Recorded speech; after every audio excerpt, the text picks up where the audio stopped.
आदाब, मैं हूं शफान अंसारी। आप देख रहे हैं दुनिया टुडे का खास प्रोग्राम दिन भर की बड़ी खबरें। तारीख है आज 13 जून 2026।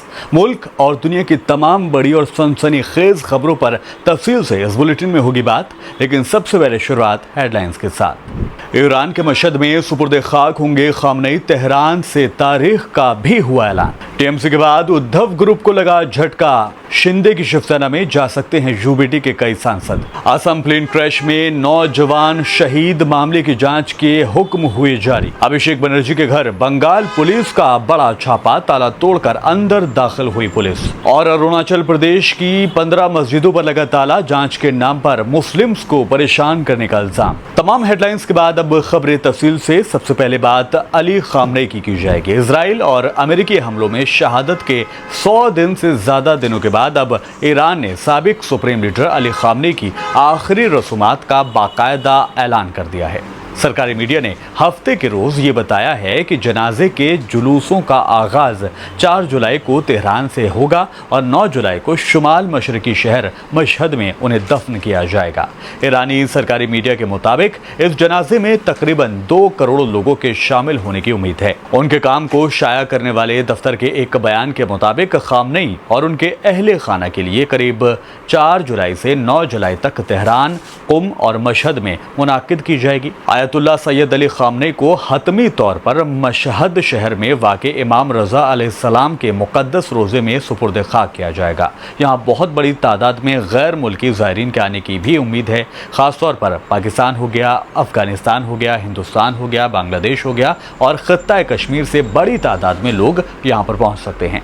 फरवरी में खामनेई की मौत के बाद, उनकी शहादत के बाद ही इस्लामी जमहूरिया की बागडोर संभालने वाले उनके 3 दहाइयों से ज़्यादा तवील दौरे इक़्तिदार का खात्मा हो गया था।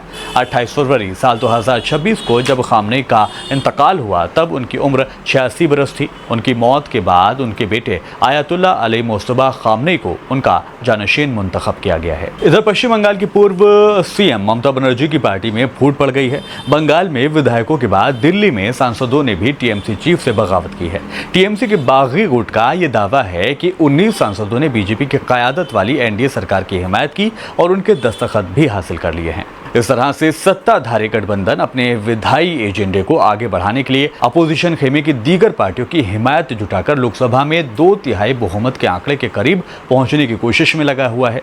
पिछली पार्लियामेंट सेशन की बात करें तो यहाँ भी संविधान संशोधन को मंजूरी देने के लिए जरूरी बहुमत न होने की वजह से सरकार के विधायी एजेंडे को झटका लगा था। टाइम्स ऑफ इंडिया की रिपोर्ट में एनडीए के जराये के हवाले से ये बताया गया है कि अब जिन पार्टियों में टूट फूट हो सकती है उनमें से एक उद्धव ठाकरे की शिवसेना पार्टी है।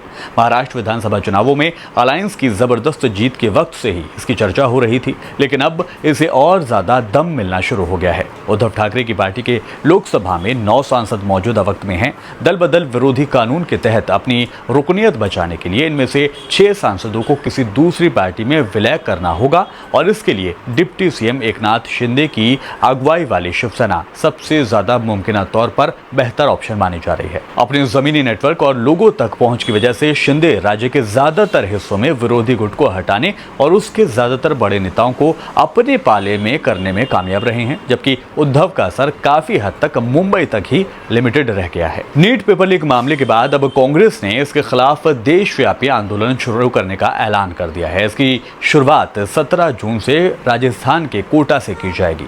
राहुल गांधी 17 जून को कोटा में स्टूडेंट सम्मेलन करने वाले हैं।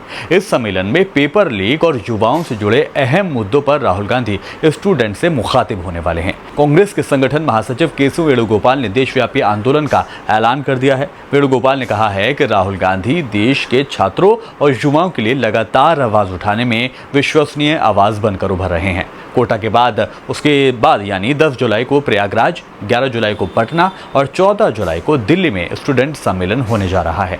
केसी वेणुगोपाल ने यह भी कहा है कि स्टूडेंट सम्मेलन में प्रतियोगी परीक्षाओं के स्टूडेंट्स स्टूडेंट्स, युवा संगठनों, टीचर्स और पेपर लीक घोटाले से सीधे मुतासिर सभी लोगों को एक साथ एक छत के नीचे लाया जाएगा। ये अभियान उन लाखों भारतीय युवाओं की परेशानियों का सामने लाया जाएगा जिनका भविष्य पेपर लीक, परीक्षा की बढ़ती लागत और एक निष्पक्ष पारदर्शी भर्ती प्रणाली नहीं होने से मुतासिर हो रहा है। केसी वेणुगोपाल ने कहा है कि इन सम्मेलनों में पेपर लीक और भर्ती घोटाले से मुतासिर युवाओं को अपने अनुभव साझा करने का मौका दिया जाएगा, उनको एक मंच भी दिया जाएगा। बार बार होने वाली परीक्षा की नाकामियों और पेपर लीक घोटालों के लिए जवाबदेही तय करने की मांग करने का भी मौका दिया जाएगा। और वेणुगोपाल ने कहा है कि इस देशव्यापी अभियान के तहत देश भर में NSUI, यूथ कांग्रेस के साथ सभी प्रदेश कांग्रेस कमेटियां और जिला कांग्रेस कमेटियां के छात्र भी यहां पर लामबंद रहेंगे।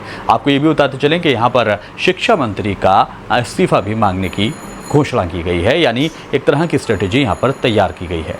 दोस्तों, मगरबी बंगाल में TMC के national general secretary Abhishek Banerjee के घर पर भारी पुलिस फोर्स और मरकजी दस्तों की दाखिला कार्रवाई से सियासी पारा 7वें आसमान पर पहुंच गया है। मगरबी मिदनापुर जिले के एक थाने में दर्ज मुकदमे के सिलसिले में पुलिस की एक बहुत बड़ी टुकड़ी ने अचानक सुबह 3 बजे अभिषेक बनर्जी की कालीघाट रिहायशगाह को चारों तरफ से घेर लिया और तलाशी शुरू की गई। ये एक्शन CID की जानिब से असेंबली जाली दस्तखत मामले में पूछताछ के ठीक 2 दिन के बाद हुई हैं। TMC ने प्रशासन पर संगीन इल्जामात लगाते हुए कहा है कि पुलिस ने घर का ताला तोड़कर जबरदस्ती दाखिला लिया है। ये तलाशी अभियान तड़के सुबह से लेकर 4 घंटे तक जारी रहा। मीडिया से बात करते हुए अभिषेक बनर्जी ने भी पुलिस या कार्रवाई पर सख्त नाराजगी का इजहार किया है। दूसरी तरफ प्रवर्तन निदेशालय यानी ED ने भी आज सुबह बड़ी कार्रवाई करते हुए TMC के सीनियर विधायक और पूर्व वजीर मदन मित्रा के कुल 7 ठिकानों पर छापेमारी की है। ये कार्रवाई नगरपालिका भर्ती घोटाले से जुड़े मनी लॉन्ड्रिंग केस के तहत की गई है। ED अफसरान का दावा है कि मदन मित्रा ने अयोग्य उम्मीदवारों को गैर कानूनी तरीके से नौकरी दिलाने के बदले दलालों के जरिए भारी नकदी और सोना बतौर रिश्वत लिया था। वो ऐसी करीब 125 गैर कानूनी भर्तियों में सीधे तौर पर शामिल पाए गए हैं।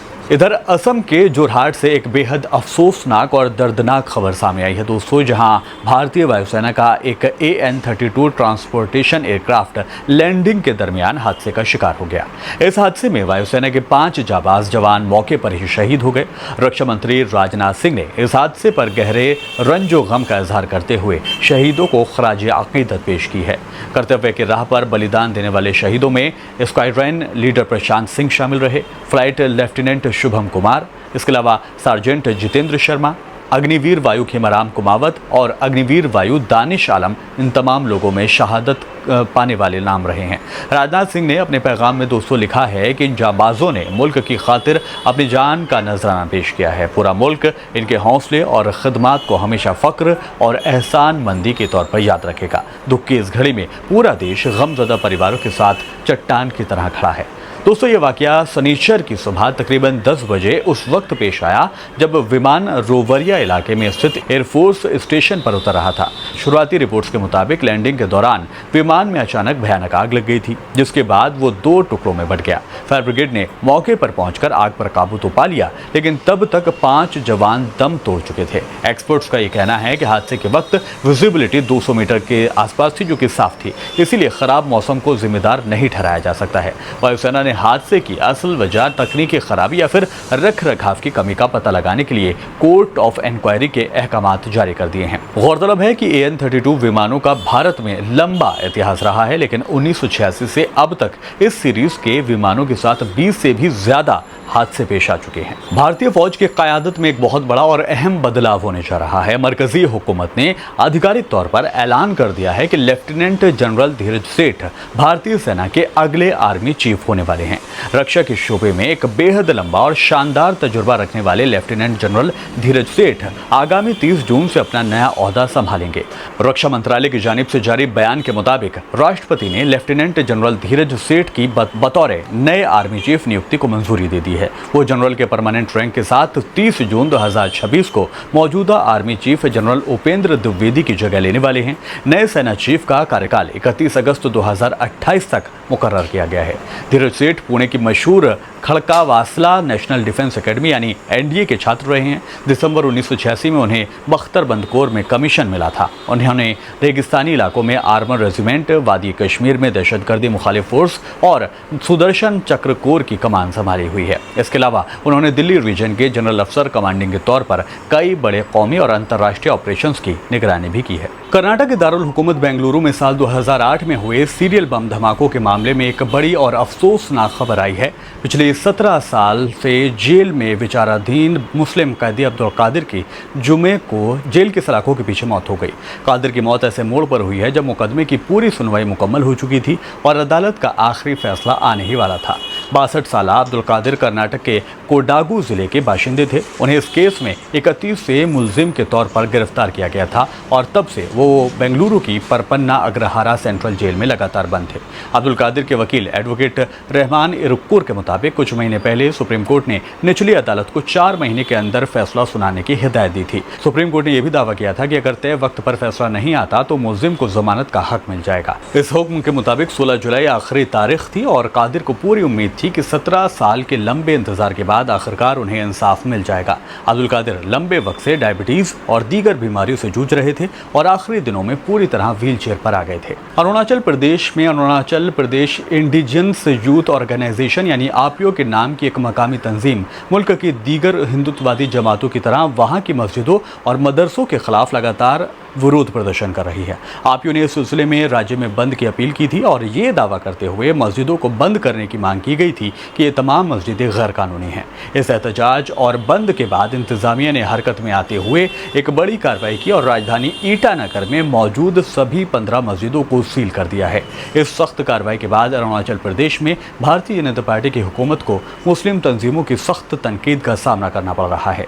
मुस्लिम तबके के नेताओं ने इंतजामिया के इस कदम को सरासर इम्तियाजी सलूक करार दिया है। उन्होंने इल्ज़ाम लगाया है कि ये कार्रवाई इस इलाके में इस्लामी तालीमी इदारों और मजहबी मकामात पर बढ़ते हुए दबाव को साफ तौर पर जाहिर करती है। फिलहाल दोस्तों, इस बुलेटिन में मेरे साथ अभी के लिए इतना ही। वीडियो पसंद आया है तो वीडियो को लाइक कीजिएगा, शेयर कीजिएगा और मेरे चैनल को सब्सक्राइब जरूर कीजिएगा। फिर होगी मुलाकात। आदाब, नमस्कार।